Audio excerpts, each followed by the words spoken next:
Hi, I'm Brad. I'm one of the CA2 residents at University Hospital's Cleveland Medical Center, and today we're going to be going over epidural and spinal placement. At UH, your first experience with neuroaxial anesthesia is most likely going to be on the OB floor, so we're going to start off going over epidurals and CSEs. The two options for when you're going to be placing this is either an epidural placed for a laboring patient on the L&D floor, or for patients who have a scheduled C-section, we're going to be doing a combined spinal epidural, or a CSE. So let's get started with our training dummy here and taking a look at our epidural kits and going over how we're going to do our lumbar epidurals. So we're using an already opened epidural kit here, so we're going to pop this open. I reorganized it. Once we get this open, we can see on top we have a tray with sponges with an iodine solution in a well where you can pour that if you're going to use iodine. If you're going to use chlorhexidine, you can discard this, but I usually recommend saving the gauze that's in this tray. We have a tegaderm. We have a towel that you can use as additional kind of sterile space. We have our sterile drape that we'll put on the patient's back. We have some labels. Then going to this side, we have 3 different glass vials. The first one is just regular normal saline that you're going to fill your loss of resistance syringe with to help when you're placing your epidural. This is 1% lidocaine that you're going to use for local infiltration. And this is 1.5% lidocaine with 1 to 200,000 epinephrine, and this is what we'll be using for our test dose for our patient. We have a filter in here that you can attach to the epidural. We have a couple syringes. This is our loss of resistance syringe. It's a glass syringe. Like the name implies, there's very minimal resistance with moving the plunger in and out, and that's so you can get that good tactile feel when you're going into the epidural space. We have a 3cc syringe that I'll usually use for my 1% lidocaine to numb up the skin. This is our epidural catheter that you'll be placing in the patient. This is our 2E needle right here. The ones that come in the kit are 8.9 centimeters, and you can tell that by the dash marks. So this will be 1 centimeter, 2 centimeters, 3 centimeters, etc., all the way up to 8.9 centimeters at the hub. And then this is the clip. And the epidural catheter will slide into the hole of this clip right here. Then you can clip it shut and attach it to the epidural catheter tubing. So this is our kit. Next, we're going to walk through how we can get the kit set up and then take a look at placing an epidural on our training sim. Before we actually take a look at the back, there's a couple things that I like to get ready on the kit before I get started. First, I like to get these glass vials open.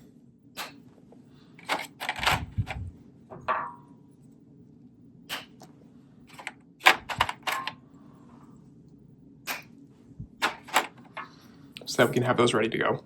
Additionally, I will draw up my numbing medication. Use this filter needle into our syringe, and we'll draw up our 1% lidocaine. Let's get a couple cc's of that ready to go. Leave that there. Then I'll put our needle back on and remove the air.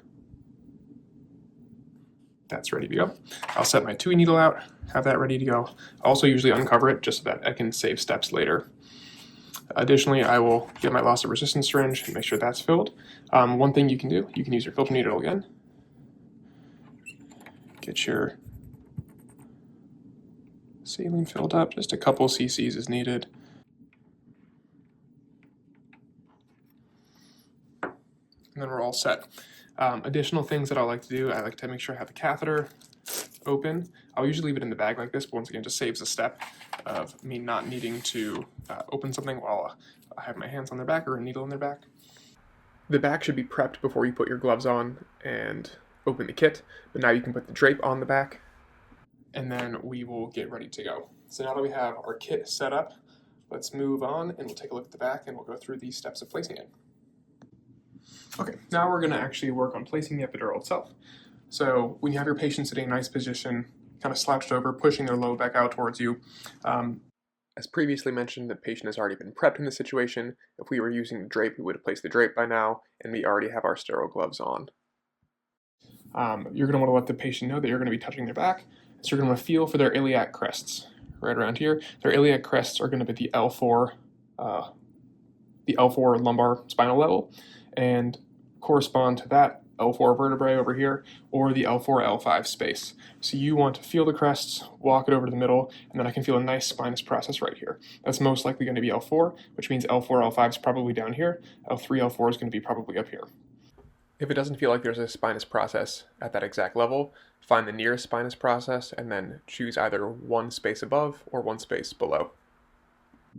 So once we find our spot, I usually like to mark it kind of with my fingernail, just a little quick push, we'll leave an indent. It does not leave the indent on the training sim, but that's what I like to do, just so I can kind of take my time then, get my needle, and I can know exactly where I want to go. The next thing we're going to do is we're going to numb the patient up. This is where we have our needle right here with our 1% lidocaine. We're going to go in, we're going to make a skin wheel first, and I'll usually warn the patient that there's going to be a pinch and a burn. So I'll say pinch and burn on 3, 1, 2, 3, pinch, go in. I'll make a skin wheel, which I'm not going to do in this training sim, but I'll make a nice wheel, and then I would take this, I would redirect the needle, and I would try to go right in along that path where I'm going to be using my TUI. You get to use this nice, thin, sharp needle then as a finder needle to try to find the correct angle that you're going to use for your TUI. So we need to be careful. In some skinny patients, this might be enough length where you can get into the epidural space. So if they're skinnier, maybe you only go this far. If they're a much larger patient and they've had epidurals in the past where you know their depth is, maybe 6-7 centimeters deep before you get the epidural space, then you can feel confident that you can go all the way in without hitting the epidural space. So now that we have numbed the patient, the next thing we can do is get our TUI needle ready to go. You want to make sure first that you have the stylet in the TUI needle, just like this. And then you want to make sure when you're placing it in that you want to have the bevel up, tilting up like this, not tilting down. You want it tilting up like this. Another way to check that is this little dash mark right here on the top. If this is pointing up, then that means the bevel is up. So we're going to take a look. The patient should not feel anything sharp at this point, but they may feel some pressure. And so just let them know that they may feel that. So we're going to go in right here.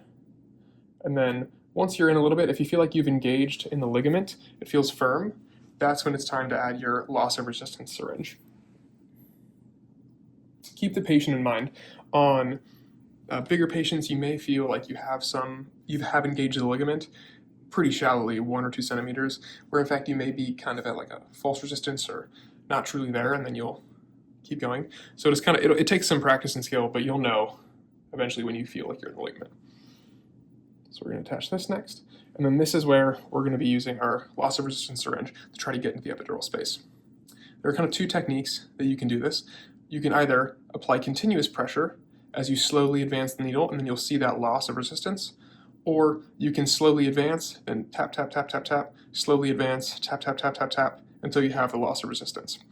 I personally like to use continuous pressure as I advance, but I encourage you to try both and see which one you may like better. So taking this, I'm going to be applying a nice gentle amount of continuous pressure. And then as I'm going in, I want you to take a look and watch the plunger here on this syringe. When I hit the epidural space, we're going to lose that resistance, and the plunger is going to go in much easier with that even small amount of pressure that I'm adding. So I'm pushing a little bit of pressure as I'm advancing. And then right there, we lost that resistance, and the fluid easily went in. For the purposes of using this training sim and making it easier to see on camera, I did add fluid to the epidural space, so we can see that there is some fluid dripping out here to prove that we are in the epidural space. In an actual patient, if you're in the epidural space, you will not have any fluid dripping because you have not punctured through the dura. Our next step will be threading the catheter for our labor epidural. So we want to take note of the depth that our needle is in the patient's back and the depth that it took to reach the epidural space. Remember that our needle is 8.9 centimeters in length, so we can count backwards, starting at 8.9, 8, 7, 6, 5, 4, 3. So our depth is 3 centimeters, which is pretty shallow. We typically like to keep about 5 centimeters of catheter length in the epidural space, which means we want to thread it to a depth of 8 centimeters. On these training sims, I'm not going to actually thread the catheter in place, but we would practice doing it like this. On a skinnier patient, I usually like to get it to a depth of about 15 centimeters. On a bigger patient, I'll try to get all 20 centimeters into the hub of the needle. And then, like I said, we would leave it at a depth of 8 centimeters at the skin. The way that these hash marks work is they start at 5, So this first one is 5, 6, 7, 8, 9. Then you give a double hash mark, which signifies 10, 11, 12 is a long hash mark. Unsure why they did that, but that's 12. 13, 14, 3 is 15. Go up to 16, 17, then there's a gap. Again, unsure why there's a gap. And then 4 is 20. So for our patient, we'd want to leave it at 8 centimeters because we hit the epidural space at 3 centimeters, which means we would want to leave it here on the skin. This would be 5, 6, 7 here on the skin. This would be 8. That means when we remove the needle from the skin, we want it to be at this depth on the skin. From there, once the epidural is in the correct place, we would put the other end of the epidural on this side of the clip. Once you push it in as far as you can, you then clamp it down, makes that sound, and now you can give medication through this epidural. This is where we would give our test dose medication. It is our 1.5% lidocaine with 1 to 200,000 epinephrine. Before you give that, know what you're going to be looking for in this patient. Warn them what they may be feeling. So tell them that you expect them to feel nothing, but you would like them to let you know if they have any weird sensations. So you're going to be checking basically for signs of local anesthetic injection into the intravascular space, which you may get ringing in the ears, metallic taste in the mouth, are some of the initial signs they might get. And you also want to note for signs of the epinephrine getting intravascularly, which might feel like their heart's racing, or they might get a headache. And you also want to make sure you have the bedside nurse note their heart rate and blood pressure before you give the test dose, so that you can see if there's any hemodynamic changes that may indicate that epinephrine was given intravascularly. If you do see any of the signs or symptoms that were discussed, or you see any major hemodynamic changes, that's an indication to take the epidural catheter out and replace it. If the patient's possibly experiencing some symptoms, or there may be some minimal changes, that may be an indication where you can do the test dose again to see if there are changes, or you can be on the safe side and remove the epidural. Once you have confirmed that there is no response with the test dose, it's appropriate to tape up and secure the epidural catheter and hook it up to the epidural infusion pump. Now to change our scenario a little bit, let's say instead of doing a laboring epidural, we're going to be doing a combined spinal epidural for a scheduled C-section patient that we have. We're going to get things set up the same way. We're going to prep our patient the same way. We're going to open our epidural kit like before, which has our catheter, our medications, our loss of resistance syringe, all that stuff. The only additional thing that we're going to need is this small tray. It's a combined spinal and epidural anesthesia set. All that's in here is a couple things. We first have our spinal needle, which is a 25 gauge needle. We have our spinal medication syringe, which is in here. And then we have our TUI needle. Now, the TUI needle is the same length, it's still 8.9 centimeters, but it is different. It has an additional hole, which you can kind of see here on the back of the tip of the beveled portion. This allows the spinal needle to travel straight out the back hole instead of having to make that curve and go up the tip. So this is why you need to use this one for the combined spinal epidural, so that the spinal needle can easily make its way through. So we're going to set up for this and do the same thing. We've already numbed the patient up, so we're going to get ready to go in. Feel our space, make sure we're happy with where we feel. We're going to go in. And since we have the benefit of knowing that the patient's not very deep, that we got loss of resistance at only 3 centimeters, I know that I don't need to go very far before I attach my loss of resistance syringe. Just like we did the first time, we're going to hook it up. We're going to apply constant pressure as I'm slowly advancing the needle until we hit our loss of resistance. Because we no longer need to see it for the portion of the training, I have removed the fluid from the epidural space of this training sim, which is why there's no longer any fluid dripping out the back. And then this is where we would take our spinal needle, we would go in, we would keep going until we feel a pop. And right there I can feel a pop. Take this out. And when you actually pop through the dura, there is kind of some pressure buildup, and so the fluid coming back, it comes back pretty quickly. On this training sim, I can see some fluid starting to pulp, but there's not that much pressure built up in the system, so it doesn't actually come out that quickly through such a small needle, just a 25 gauge needle. But at that point, there is some still coming back. We would have our medication already set up, ready to go. We use hyperbaric bupivacaine, and dosing depends kind of per attending, but you would discuss that beforehand. I also typically like to add intrathecal fentanyl and intrathecal morphine to the dose, which I would use 15 mics of fentanyl and 150 mics of morphine in my spinal for our laboring patients. For our bupivacaine dosing, there are a couple different things you can consider when choosing your dose. We are using 0.75% hyperbaric bupivacaine. We typically are going to be dosing this based on height for the patient. And the glass vial comes with 2 mLs of the bupivacaine, which is a total of 15 milligrams.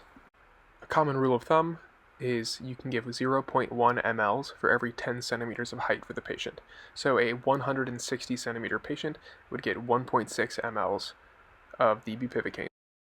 This is very attending dependent though, so please talk with your attending and discuss the dose that you're going to give before you draw it up, and also discuss if you're going to be using any additives.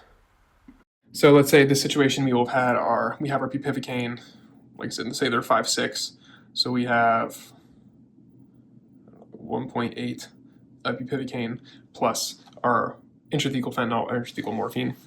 So we would just give that. We would check a swirl to make sure that we're getting some fluid back, and we could see we are drawing fluid, it's still free flowing. And we would just inject all of that medication in. Then we would take just the spinal needle out. We would leave the epidural needle in place because we want to now treat this like an epidural at this point in time. We would thread our catheter just like we do for epidural. The only difference is when you're doing it now, you need to be a little bit quicker, you're a little bit more on the clock because you have given that spinal medication. So you want to start threading the needle at the same spot, or threading the catheter to the same depth. You'll add the clip, and then you'll get your patient lying down flat quickly so that the spinal medication can begin setting up and start working. So this is how you do a lumbar epidural and a combined spinal epidural, which you're going to be most commonly doing on our OB floors. It takes a lot of practice. The feel of feeling ligament and feeling loss of resistance when you hit the epidural space comes with practice. The more you do, the better it'll get. And sometimes even when you finish your OB junior month, you might feel like you need more practice, but that's why you take a lot of MAC call following your OB junior month. You will get all the practice you need on your MAC calls, and you'll feel like a pro in just a couple MAC calls, you'll be a pro. So next, we're going to talk about just pure spinal placement, which we will do for some of our OB procedures. We may also do for some ortho procedures, especially if we're at like the ancillary sites like Ahuja, where they're going to be doing a lot of the joint procedures. So this is what we see when we open up our spinal kit. We have it looks very similar to the epidural kit. We still have the same tray with sponges and the iodine solution. We still have a towel. We still have a drape. The difference kind of comes when you look in here. Things we can see, we still have our 1% lidocaine for local infiltration, and now we have our bupivacaine that we talked about before. This is 0.75%, 0.75% bupivacaine and dextrose. This is our hyperbaric dextrose solution. This is what we use most commonly for our spinals at main campus. If you're going to be doing orthopedic procedures at Ahuja, they like to use mepivacaine for a lot of their cases. So it just depends what you have in there, but it doesn't truly matter as far as it. Regardless, you'll get the medication drawn up in the same spinal syringe that we used for the combined spinal epidural. We have a syringe here as well to draw up our local, and a nice smaller gauge needle for our local infiltration. And then we have our spinal needle set. So this is what we call an introducer needle. It is thicker, it is shorter, it is sharp. It allows you to, it's kind of like your own finder needle. You get to place this in the patient, kind of feel around and find the spot, because this spinal needle, when it's not going through a thick TUI, when you're just using this on its own, is very thin, it's very flimsy. It doesn't do a great job of redirecting on its own, so you need to use this introducer needle commonly to help kind of redirect if needed. That's this kit. Let's go ahead and take a look at our training sim and just walk through the steps of placing a spinal. When we're doing the spinal, we're going to approach it the exact same way we approach our epidurals. We are still going to numb the skin up and do a skin wheel. So we'll still feel for the same spot, or most likely for like our lower extremity orthopedic procedures, or if you're doing a spinal for gynecologic cases, you're going to be going to mainly the same spot. So you're going to feel for that L4 using our iliac crests. You're going to most likely choose kind of one space below, one space above. We're going to go space above. So we're going to say, hey, going to be pinch and burn on 3. 1, 2, 3, pinch. We can make our skin wheel. And then you can also still use this as a finder needle a little bit, going in, trying to find that right spot. Now you know they're nice and numb. This is where you'll take your introducer needle and you'll place that. Still want to have bevel up, just like we do for our 2E needle, bevel up. We're going to go straight in, kind of where you can see it. And let's say you go a little too low, you hit right on spinous process right here. That's fine. You can either redirect up, or if you know, you can kind of try to lift the skin a little bit and then go straight in, and then you know you're at a good spot. From here, this is where you're going to want to take your spinal needle. I'm going to load it up. Now hopefully you can just go straight in, and if your introducing needle is placed well, you can just go straight into the epidural space, or through the dura into the subarachnoid space. Let's say you don't, you hit, because like I said, we placed our introducer a little too low. So you can take this, you can come back, you can redirect up, and you can try to go back in again. And now we're going right in, and we felt that pop right there. Like I said, we don't have enough pressure built up, but I can see some fluid starting to come out the back, and we'll see if we can just draw some out, just to prove it. And yeah, we can see that we are drawing some fluid back into our syringe here. That's in, so then we would inject our medication in, and then when you're done with the spinal, both come out at the same time, and then the patient's all done. So similarly, you want to get them laying flat soon, so you can begin checking their level and making sure you get them to a comfortable spot. When we're doing CSEs for our laboring patients, I should have mentioned earlier, you do want the patient to around a T4 level of numbness. When you're doing a laboring epidural, you probably want them at around a T10 level, is ideally where you want to be. Thank you for taking the time to watch this video. I hope it was helpful for you. We went over placement of lumbar epidurals, CSEs, and straight spinals with our training sim here. You're going to get plenty of opportunity for all 3 of these types of neuraxial procedures while you're at UH. I encourage you to try to get your hands on as many as possible. The first few are going to feel a little uncomfortable and unfamiliar, but that tactile feel of both getting into the ligament, of hitting bone, and of getting into the epidural space are going to get more and more comfortable the more you do. So just keep practicing. It's going to get easier over time. Take advantage of your attendings and your senior residents for help and advice, and good luck. So please reach out to me if you have any questions, and I'm happy to help. Thank you.